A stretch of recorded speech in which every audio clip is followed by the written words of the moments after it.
ओम जय श्री हरि विष्णु। जय माता रानी। दोस्तों, आपके अपने चैनल धर्म साधना में आपका बहुत बहुत स्वागत है। माँ भगवती दुर्गा की कृपा आप और आपके पूरे परिवार पर सदा सर्वदा बनी रहे। दोस्तों, अधिक मास का समय भगवान श्री हरि विष्णु को समर्पित होता है और इसलिए अधिक मास में भगवान श्री हरि विष्णु के हर स्वरूप की आराधना की जाती है। भगवान श्री कृष्ण की पूजा की जाती है, भगवान श्री राम की पूजा की जाती है और हाँ, नृसिंह अवतार की भी पूजा इस समय में की जाती है और भगवान श्री हरि विष्णु के शालिग्राम स्वरूप की भी आराधना की जाती है। मतलब ये जो समय होता है अधिक मास का, भगवान श्री हरि विष्णु की जितनी भी प्रिय वस्तुएं हैं उनकी भी आराधना की जाती है और भगवान श्री हरि विष्णु के हर स्वरूप की आराधना की जाती है। तो जैसा कि मैंने आपको पिछली वीडियो में बताया था, तुलसी की पूजा विधि आप लोग कर ही रहे होंगे और आज की वीडियो में मैं आपसे शेयर करने वाली हूँ पीपल की पूजा विधि, जो कि पूरे अधिक मास में की जाती है।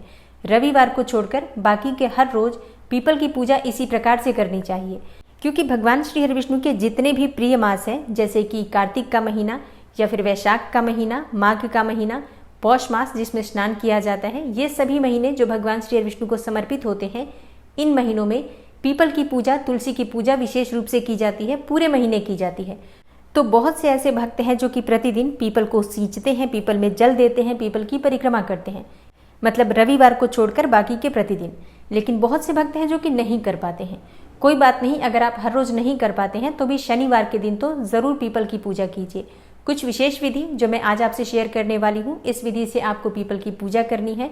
पीपल की पूजा इस महीने में इस प्रकार से अगर आप करते हैं तो मन वांछित फल की प्राप्ति होती है।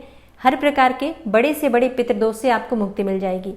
कोई भी ग्रह दोष हो आपका, शनि राहु केतु जनित कोई भी पीड़ा आपके जीवन में है, उससे आपको मुक्ति मिलेगी। भगवान श्री हरि विष्णु की कृपा तो आपको प्राप्त होगी ही, लक्ष्मी नारायण स्थायी रूप से आपके घर में वास करेंगे।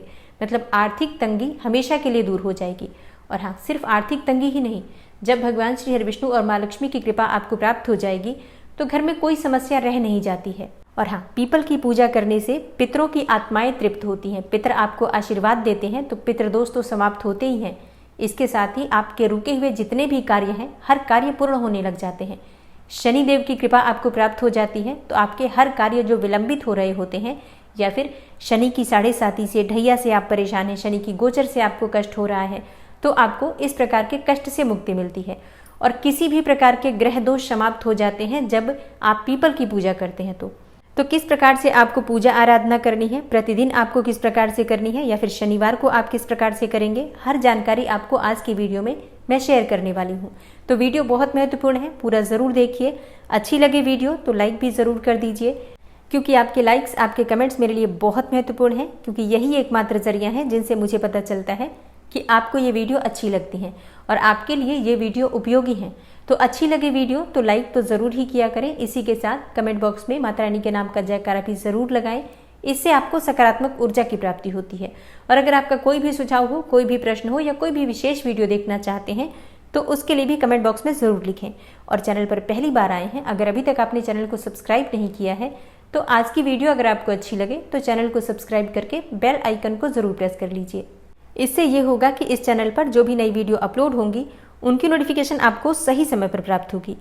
अब बात करें पीपल की पूजा विधि के बारे में, तो देखिए, रविवार को छोड़कर हर रोज आपको पीपल की पूजा अधिक मास में करने को शास्त्रों में बताया गया है। मतलब शास्त्रों के अनुसार पीपल, तुलसी, केले, आंवले के वृक्ष, इन सब की पूजा पूरे अधिक मास में करने से हर प्रकार से भगवान श्री हरि विष्णु की कृपा आपको प्राप्त होती है। तो अगर संभव हो तो प्रतिदिन पीपल की पूजा कीजिए, नहीं तो शनिवार के दिन आप जरूर कीजिए। हर रोज अगर आप पीपल की पूजा कर रहे हैं, मतलब रविवार को छोड़कर बाकी के दिन अगर आप पीपल की पूजा कर रहे हैं, तो आपको पीपल में क्या अर्पित करना है। देखिए, शास्त्रों के अनुसार पीपल के वृक्ष में अधिक मास में अगर मीठा जल अर्पित किया जाता है तो भगवान श्री हरि विष्णु और माँ लक्ष्मी का स्थिर वास आपके घर में होता है। पितृदोष से आपको मुक्ति मिलती है और सभी ग्रह दोष समाप्त होते हैं। तो मीठा जल आप किस प्रकार से तैयार करेंगे, देखिए, सबसे पहले आप स्नान कर लीजिए, साफ स्वच्छ वस्त्र धारण कर लीजिए और उसके बाद भगवान सूर्यदेव को जल अर्पित करने के बाद अपने घर के मंदिर में पूजा आराधना कर लीजिए। पीपल की पूजा आपको सूर्योदय के बाद ही करनी है, तो उससे पहले आप घर में जो भी आपको पूजा आराधना करनी है, तुलसी की पूजा या फिर सूर्य देवता को जल देना है, घर में जो आप पूजा पाठ करते हैं, मंत्र जप इत्यादि करते हैं, सब कर लीजिए। फिर निश्चिंत होकर पीपल की पूजा आप कर सकते हैं, क्योंकि पीपल की पूजा की जाती है सूर्योदय होने के बाद और सुबह 10:30 बजे तक आप पूजा आराधना कर सकते हैं। सूर्योदय से लेकर सुबह 10:30 बजे तक आप पीपल की पूजा कर सकते हैं। तो सुबह इतना परेशान होने की आवश्यकता नहीं है। मान लीजिए आपको सुबह इतनी जल्दी समय नहीं मिलता है तो 10:30 बजे से पहले पीपल की पूजा आप कर सकते हैं। तो सबसे पहले एक पात्र ले लीजिए, उस पात्र में आपको थोड़ा सा गंगा जल डालना है, फिर थोड़ा सा कच्चा दूध डाल दीजिए। और हाँ, अगर आपको गाय का दूध मिल जाता है अत्यंत श्रेष्ठ होगा, लेकिन अगर आपको गाय का दूध नहीं मिलता है तो ऐसे में जो भी दूध आपके पास उपलब्ध हो, उबला हुआ ना हो, कच्चा हो, तो आप उसका प्रयोग कर सकते हैं। थैली का दूध हो उसको भी आप ले सकते हैं। परेशान मत हुआ कीजिए, जब आप सबसे पहले गंगा जल पात्र में डाल देते हैं उसके बाद आप कोई सा भी दूध डालेंगे वो शुद्ध ही माना जाएगा। तो दूध डालने के बाद आपको उस पात्र को जल से भर देना है।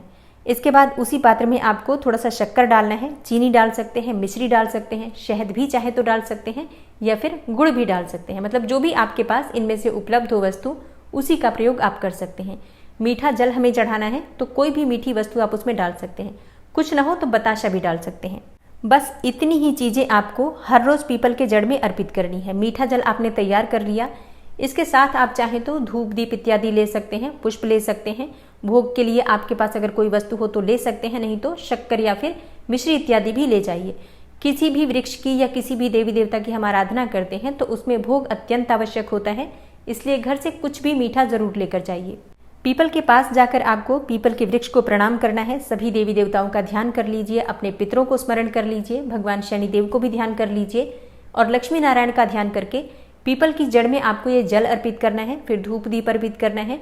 पूजा आराधना अपने भाव से कर लीजिए। ओम नमो भगवते वासुदेवाय नमः, इस मंत्र का अधिक से अधिक जितना आपसे हो सके जप कर लीजिए।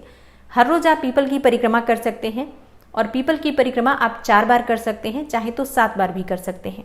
और हाँ, प्रतिदिन जब आप पीपल की पूजा करेंगे तो उसमें दीपदान आपको अवश्य करना है, शुद्ध घी का या तिल तेल का, जो भी आपके पास उपलब्ध हो। और जब आप शनिवार के दिन पीपल में जल अर्पित करते हैं, दीपदान करते हैं, तो जल में आपको थोड़े से काले तिल डालने हैं और दीपक सरसों तेल का प्रज्वलित कीजिएगा। मतलब शनिवार के दिन सरसों तेल का दीपक, बाकी के दिन तिल तेल या फिर शुद्ध घी का दीपक। और प्रतिदिन जो आप जल अर्पित करेंगे, मतलब जो भक्त हर रोज जल अर्पित करना चाहते हैं, वो काले तिल प्रतिदिन नहीं मिलाएं। सिर्फ शनिवार के दिन ही काले तिल मिलाए जाएंगे, बाकी के दिन आपको काले तिल नहीं मिलाने हैं। तो जल आपको उसी प्रकार से तैयार करना है। थोड़ा सा गंगा जल, फिर दूध डालना है, फिर जल से भर दीजिए। उसके बाद शक्कर डालकर जल को मीठा कर लीजिए और यही जल आपको हर रोज पीपल की जड़ में अर्पित करना है। और अगर आप शनिवार के दिन जल अर्पित करते हैं तो उस जल में आपको थोड़े से काले तिल मिलाने हैं। और अब बात करें दीपदान की विधि के बारे में, जो कि बहुत विशेष है। अगर आपकी कोई विशेष मनोकामना है या फिर आपके काम में बहुत अधिक बाधाएं आ रही हैं, आपको ऐसा लगता है जैसे किसी ने कुछ कर करा दिया है, तंत्र मंत्र का प्रभाव है, या फिर कोई बहुत बड़ी परेशानी में आप घिरे हुए हैं, बंधन में फंसे हुए हैं। बंधन आपका कर्ज का भी हो सकता है, बीमारियों का भी हो सकता है, तंत्र मंत्र का भी हो सकता है, किसी की बुरी नजर भी लगी हो सकती है, परिवार पर लगी हो, आपके ऊपर लगी हो, आपके बिजनेस में लगी हो। मतलब कोई भी परेशानी आपके जीवन में हो जिसकी वजह से आप बहुत अधिक परेशान हैं और परेशानियों से बाहर निकलने का आपको रास्ता नहीं मिल रहा है, तो ऐसे में पीपल के पास आपको चौमुखा दीपक प्रज्वलित करना चाहिए। आप चाहे तो मिट्टी का दीपक ले सकते हैं, चाहे तो आटे का बना सकते हैं, लेकिन चौमुखा होना चाहिए। लंबी वाली बाती ले लीजिए और दोनों तरफ दीपक में क्रिस क्रॉस करके डाल दीजिए, चारों तरफ कोने निकाल दीजिए। और जैसा मैंने आपको बताया, दीपक में आपको शनिवार के दिन सरसों तेल डालना है, बाकी के दिन तिल तेल का प्रयोग कर सकते हैं या फिर शुद्ध घी का प्रयोग कर सकते हैं। और दीपक प्रज्वलित करने के बाद इस दीपक में आपको थोड़े से काले तिल और थोड़ी सी काली उड़द के दाने डालने हैं। ये दीपक आपको अधिक मास में पीपल के वृक्ष के नीचे प्रज्वलित करना है। और दीपक प्रज्वलित करने के बाद अपने मन की कामना कीजिए, अपने दोनों हाथ जोड़कर अपने पितरों का ध्यान कीजिए, श्री लक्ष्मी नारायण का ध्यान कीजिए और उनसे प्रार्थना कीजिए कि आपको परेशानियों से मुक्ति मिले और आपका जीवन सुखमय हो, आपकी जो कामना हो भगवान श्री हरि विष्णु की कृपा से, आपके पितरों की कृपा से पूर्ण हो। इस प्रकार से आपको प्रार्थना करनी है पीपल वृक्ष के नीचे बैठकर, पीपल की छाया में बैठकर। अब देखिए, अगर आप हर रोज पीपल की पूजा कर रहे हैं तब भी आप ये उपाय कर सकते हैं। और जो भक्त सिर्फ शनिवार के दिन ही पीपल की पूजा करते हैं, वो सिर्फ शनिवार के दिन ये उपाय कर सकते हैं। लाभ आपको निश्चित मिलेगा। जो भी आपकी परेशानी होगी बहुत शीघ्र दूर होगी। अधिक मास का समय होता ही इतना पवित्र है और इतना फलदायी है कि इस दिन की गई एक दिन की पूजा भी पूरे महीने का फल देने में समर्थ है, अगर हम सच्चे भाव से पूजा करें तो ये उपाय कर लीजिए। पीपल की पूजा करना अत्यंत आवश्यक है, विशेषकर अधिक मास में। अगर आपके घर के आसपास पीपल है तो आप इस उपाय को जरूर कीजिए, पीपल की पूजा कीजिए। निश्चित ही भगवान श्री विष्णु की विशेष कृपा आपको प्राप्त होगी। और हाँ, पीरियड्स में आप ये उपाय नहीं कर सकते हैं, सूतक पातक में ये उपाय नहीं किया जा सकता है। बाकी के दिनों में आप बिल्कुल इस उपाय को कर सकते हैं। तो उम्मीद करती हूँ ये वीडियो आपके लिए उपयोगी होगी। इसी प्रकार की पूजा पाठ और व्रत त्योहारों से संबंधित जो भी जानकारी आपको चाहिए उसके लिए इस चैनल से जुड़े रहिए।